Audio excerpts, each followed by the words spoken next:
కావాలనో బాలు నాయక్ 5 కోట్లు అన్నాడు. 5 కాదు 6 కోట్ల రూపాయలు ఇస్తా జైపాల్ రెడ్డి గారు చదువు చెప్పిన దేవరకొండకు చదువుకోవడానికి అవసరమైన నిధులు ఇచ్చే బాధ్యత నాది సుఖేందర్ రెడ్డి గారితో నేను ఈ సందర్భంగా తెలియజేస్తున్నా. అదేవిధంగా వెంకటేశ్వర స్వామి దేవాలయం గురించి ఆ గతంలో కొన్ని ఇచ్చినాం.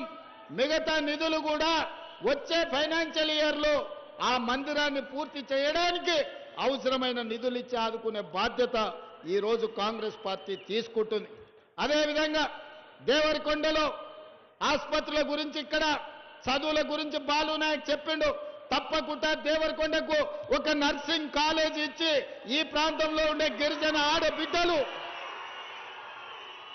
నర్సింగ్ కాలేజీలో చదువుకొని పేదలకు సేవలు అందించే విధంగా దేవరకొండకు నర్సింగ్ కాలేజ్ ఇచ్చే బాధ్యత నాది. కలెక్టర్లకు నేను ఆదేశాలు ఇస్తున్నా, నర్సింగ్ కాలేజ్కు సంబంధించిన అన్ని అంచనాలు రెడీ చేయండి అని చెప్పి. అదేవిధంగా మిత్రులారా, సాగునీటి ప్రాజెక్టులు కావచ్చు, సంక్షేమ పథకాలు కావచ్చు, ఈనాడు జరుగుతున్న పనులన్నిటిని మీరు చూడండి. రాబోయే 10 సంవత్సరాలు మనమే అధికారంలో ఉంటాం, ధైర్యంగా ఉండండి. ఈనాడు అభివృద్ధి పదం వైపు నడిపిద్దాం. ఇక్కడ ఏమి కావాలనో బాలు నాయక్ గారు మొత్తం లిస్ట్ ఇచ్చిండు, పేపర్లు మొత్తం రిప్రజెంటేషన్స్ ఇచ్చిండు. ముఖ్యమంత్రి వస్తున్నాడంటే కొండంత ఆశతోని బాలు నాయక్ ఇవన్నీ అంచనాలు చేపించిండు. ఇవన్నీ చదివితే చీకటి పడుతుంది. ఇవన్నీ మీ జిల్లా ఇన్ఛార్జ్ మినిస్టర్ అడ్లూరు లక్ష్మణ్ గారిని దేవరకొండకి పంపిస్తా. అదేవిధంగా రోడ్ల గురించి బాలు నాయక్ బాధపడ్డాడు. పంచాయతీరాజ్ శాఖ మంత్రి సీతక్కను అడ్లూరు లక్ష్మణ్ని దేవరకొండకే పంపిస్తా. ప్రతి తండా నుంచి మండలానికి బీటీ రోడ్డు, ప్రతి మండలం నుంచి నియోజకవర్గానికి double road, Devarakonda head quarter నుంచి రాష్ట్ర రాజధానికి 4 లేన్ రోడ్లు లేపించే విధంగా వెంకటరెడ్డి గారిని, సీతక్కను, అడ్లూరు లక్ష్మణ్ గారిని దేవరకొండకే పంపిస్తా.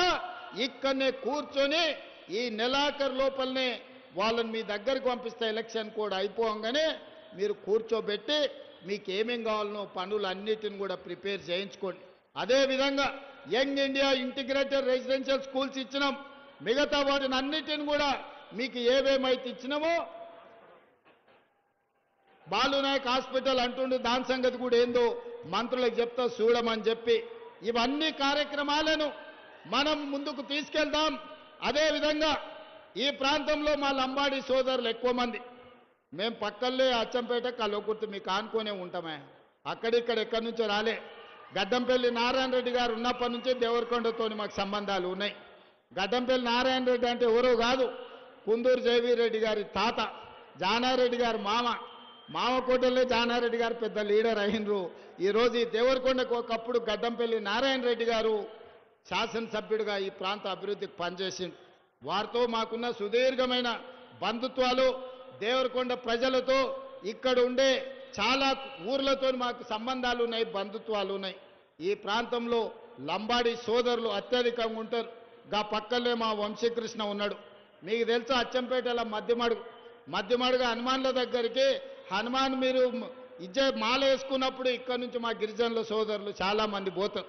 అందుకే ఒక మంచి ఆలోచనతోని పెద్ద ఎత్తున రాష్ట్రంలోనే అతిపెద్దదైన సేవాలాల్ మహారాజు విగ్రహాన్ని మనం మధ్యమడుగులో పెట్టుకుందాం. ఎందుకంటే శ్రీశైలం పోవాలంటే సేవాలాల్ మహారాజును దర్శించుకున్నాకనే శ్రీశైలం పోయేటట్టు ఒక పుణ్యక్షేత్రంగా మధ్యమడుగును అభివృద్ధి చేసుకుందాం. ఈ ప్రాంతం నుంచి కూడా గిరిజన సోదరులు మధ్యమడుగుకు వస్తూ ఉంటారు. మధ్యమడుగులో సేవాలాల్ మహారాజ్ విగ్రహాన్ని కూడా మనం పెట్టుకుందాం.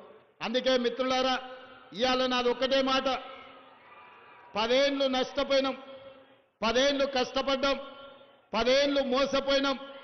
నమ్మించి నట్టేట ముంచినోడు ఒకవైపు, నమ్ముకున్నోళ్లకు నిలబడి పనిచేసే వాళ్ళు ఇంకొక వైపు. ఈనాడు తెలంగాణ రాష్ట్రం ఇచ్చిన కాంగ్రెస్ పార్టీ అధికారంలో ఉంది. తెలంగాణ ప్రజల యొక్క ఆకాంక్షలేందో, తెలంగాణను ఏ విధంగా అభివృద్ధి చేయాలో, తెలంగాణలో సంక్షేమ పథకాలు ఎవరికి చెందాలో సంపూర్ణమైన అవగాహన ఉన్న మన ప్రభుత్వం డిసెంబర్ 8, 9 నాడు మీ కూతవేటు దూరంలో మహేశ్వరంలో ఈనాడు మనము తెలంగాణ రైజింగ్ గ్లోబల్ సమ్మిట్ నిర్వహించుకుంటున్నాం. ప్రపంచ దేశాల నుంచి 100 దేశాల నుంచి ప్రతినిధులు వస్తున్నారు.